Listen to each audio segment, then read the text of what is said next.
भीमा, ओ भीमा, तू ऊँघ रहा है? इतना बड़ा दायित्व सौंपा है तेरे सर पर और तू सो रहा है।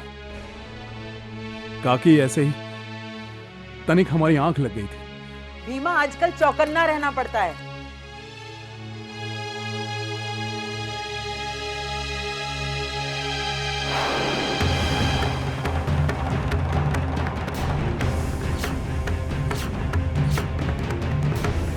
अरे, मेरा सच्चे मोतियों का हार कहाँ गया? काकी यहीं होगा। अरे हम तो बर्बाद हो गए, हम लुट गए, हमारा सब कुछ चला गया। कहाँ गया मेरा सच्चे मोतियों का हार? अब क्या हुआ? क्यों सारा घर सर पे उठा रखा है? ये जो तुमने आस्तीन का सांप पाल रखा है ना, इसने हमें डस लिया है। केतकी, अपनी जीवा को संभालो। क्या बक रही हो? यदि मैं बक रही हूँ ना, तो पूछो इससे, हमारा सच्चे मोतियों का हार कहाँ गया?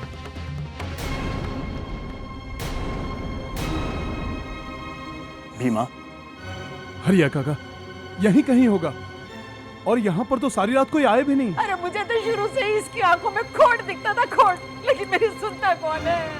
हे भगवान, अब मैं क्या करूं? मेरा सच्चे मोतियों का हार चोरी हो गया। अब से तुम हरिया की दुकान पर आए हो, हमारा सारा धंधा चौपट हो गया है। कोई ग्राहक हमारी दुकान पर आता ही नहीं। एक काम कर, तू हरिया को छोड़कर यहाँ से चला जा। तुम ये धन रखो और इस नगर को छोड़ के चले जाओ। हम किसी भी कीमत पर हरिया का साथ नहीं छोड़ेंगे। इससे अच्छा मौका नहीं मिलेगा इस भीमा से हिसाब चुकता करने का। ये तो चोरी का मामला है। हाँ, ये तो चोरी का मामला है।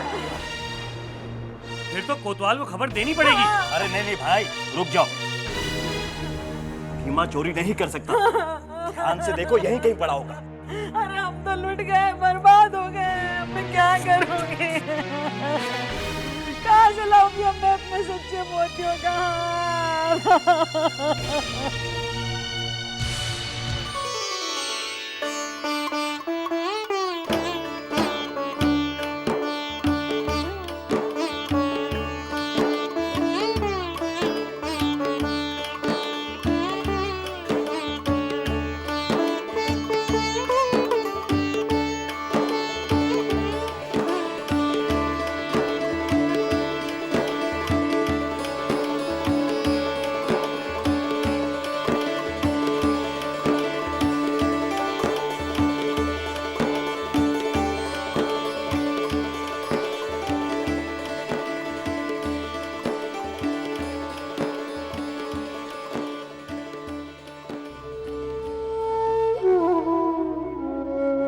मंजरी, रोते नहीं है बेटा।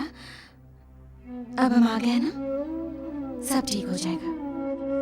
माँ, आज तक हमें उज्जैनी की सुरक्षा ने रोक रखा था, पर अब आप आ गई हैं और उज्जैनी का सारा कार्यभार आप संभाल सकती हैं। अब हमें आज्ञा दे माँ, और हम पिताजी को कहीं से भी ढूंढ निकालेंगे, चाहे वो जहां भी हो।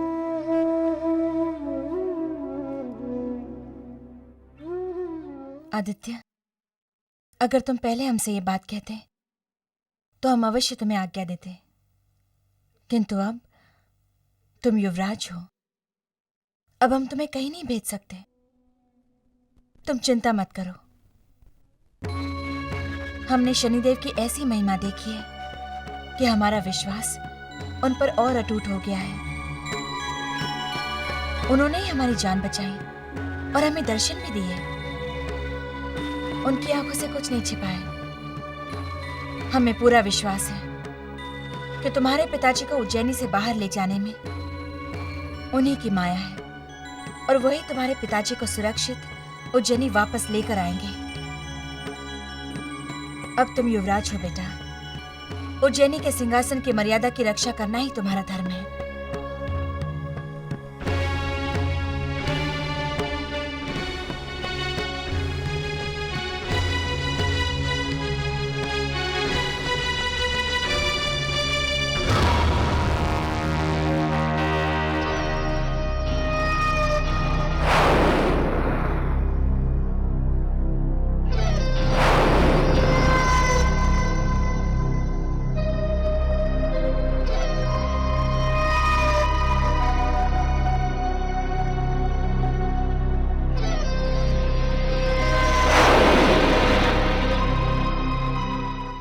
आज तो कोई भी विक्रमादित्य नहीं है।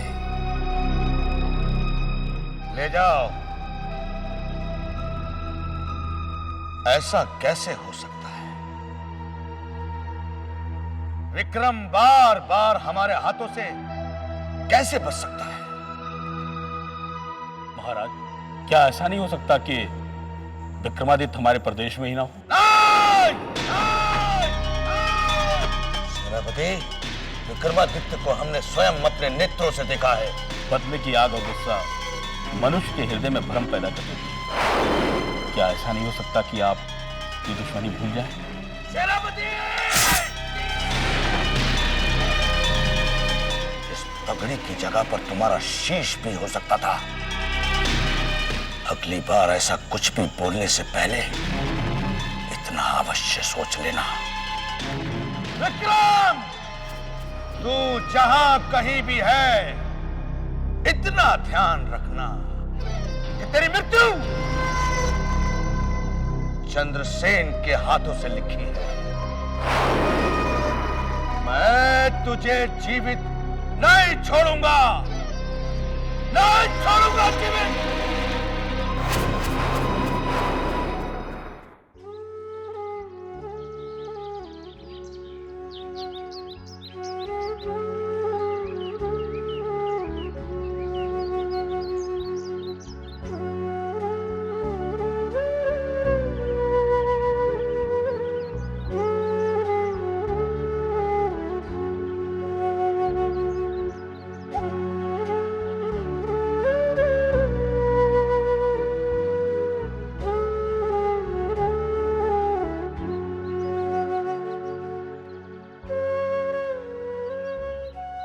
भीमा,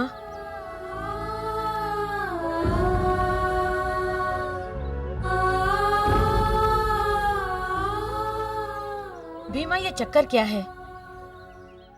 वो हार कहाँ गया? कहीं ऐसा तो नहीं कि तुम मुझसे कुछ छुपा रहे हो? हमें तो कुछ समझ ही नहीं आ रहा शिप्रा। हम रात को कहीं नहीं गए, ना कोई आया और ना कोई गया, तो फिर वो हार कहाँ गया? कहीं ऐसा भी हो सकता है कि तुम्हारी आंख लग गई और कोई चोर आके हार ले गया हो। नहीं शिप्रा, यह असंभव है।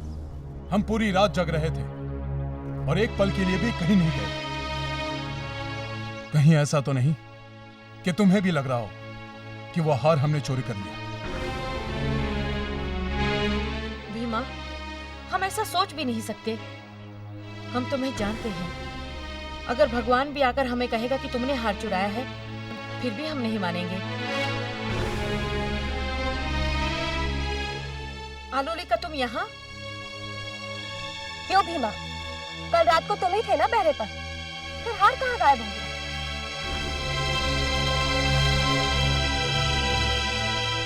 भीमा ने हार नहीं चुराया है। हम जानते हैं, ये अपने धर्म का बहुत पक्का है। इसने कोई चोरी नहीं की। लेकिन हाँ, हार गायब हो गया है। चोरी किसी ने भी की हो, सूली पर तो तुम ही चढ़ोगे। और ये मेरा तुमसे वादा है।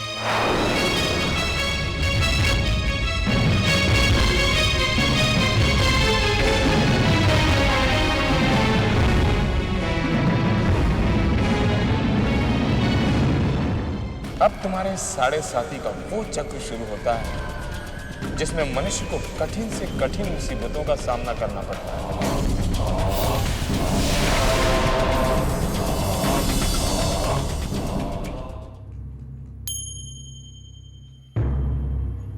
कोतवाल साहब,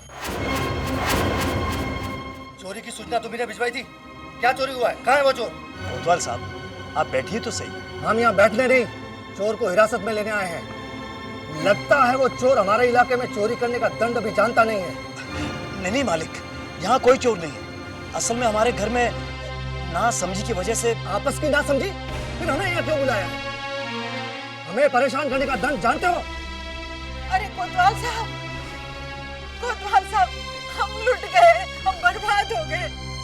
मेरा पुश्तैनी सच्चे मोतियों का हार चोरी हो गया है। लेकिन ये तो कह रहे हैं कि यहाँ कोई चोरी नहीं हुई। उस चोर ने इन पर तो पता नहीं क्या जादू कर दिया है। उसे तो ये सगा मानते हैं कोतवाल साहब। कहाँ है वो चोर? कहाँ है? अरे कोतवाल साहब, वो तो यहाँ नहीं है। कोतवाल साहब जल्दी से जाइए, उसे पकड़वाइए कोतवाल साहब।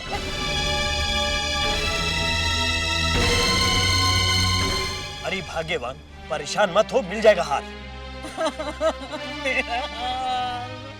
भीमा, तुम यहाँ से चले जाओ। हार खो जाने की वजह से काकी पागल हो गई है और आलोलिका, उसके ऊपर बदले का भूत सवार है। पड़ोसी भी तुमसे खार खाते हैं। कोतवाल भी आ चुका है। इससे पहले कि कोई अनहोनी हो जाए, तुम यहाँ से चले जाओ भीमा, चले जाओ। नहीं शिप्रा, हम कहीं नहीं जाएंगे। हमारे सिर पर कलंक लगा हुआ है और वो हमारा ही दायित्व था। उस दिन हम ही पहरे पर थे ना। यदि हार खो गया तो उसमें हमारा ही दोष है। अब हम अपने दायित्व से कहीं नहीं भागने वाले। भीमा, ये क्या कह रहे हो? शिप्रा, तुम हमारी चिंता मत करो। भीमा, तुम मृत्यु के मुख में जा रहे हो। जीवन और मृत्यु इंसान के हाथों में नहीं होता। अब जो भी हो, हम इस तरह, इस स्थिति से कभी भी भाग के नहीं जाएंगे। भीमा, भीमा! कोतवाल साहब, कोतवाल साहब, यही है वो चोर। इससे हमारा हार वापस दिलवा दीजिए। सिपाहियों, पकड़ लो इसे।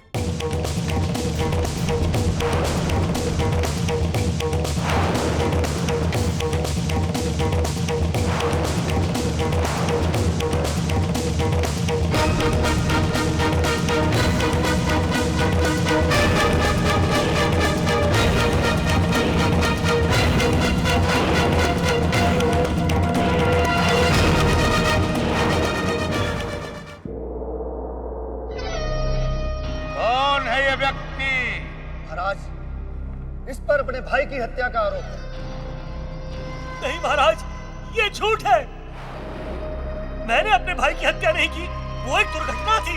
ये हत्या थी या दुर्घटना, इसका फैसला हम करेंगे। तुम पूरी बात बताओ। पिताजी की मृत्यु के बाद हम भाइयों में बंटवारा हो गया।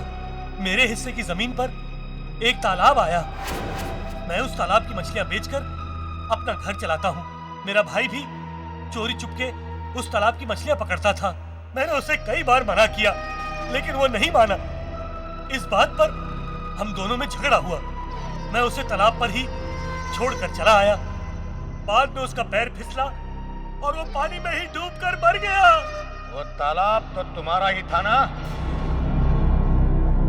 तो मामला एकदम साफ।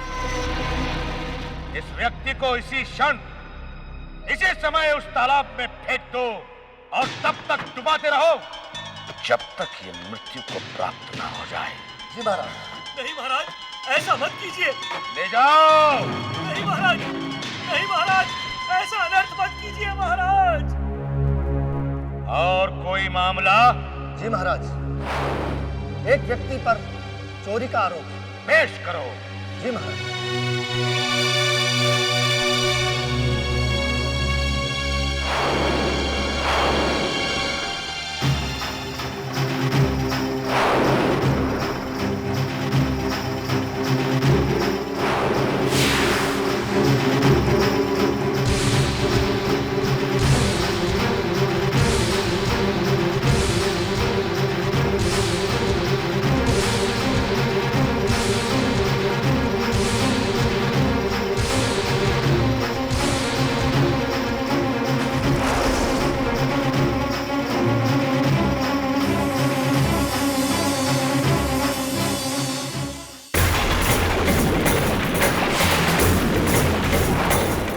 चंद्रसेन, तुम्हें दंड दिया जाता है कि तुम्हें तुम्हारे राज्य में सुरक्षित पहुंचा दिया जाए।